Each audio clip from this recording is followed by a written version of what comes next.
Good day everyone, magandang araw ko sa lahat. Alam niyo ba kung paano mag-delete ng history sa ChatGPT? Okay, so kapag ito yung ChatGPT ninyo, kapag medyo mataas na itong mga history niyo dito, of course you can, pwede niyong i-erase individually, ganon, then delete.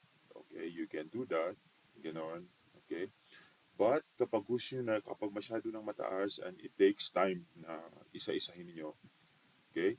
So, from here, dito banda, dito sa left side at the bottom, here dito sa inyo, click itong three dots dito.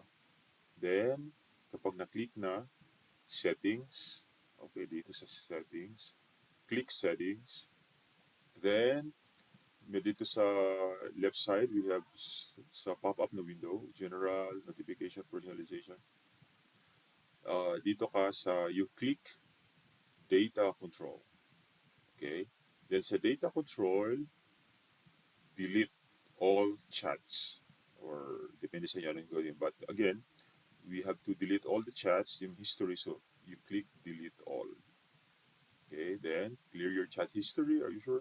So confirm deletion. So with that, wala ka ng history dito sa chat GPT mo. Okay? So yun lang. Simple as that. Hope it works.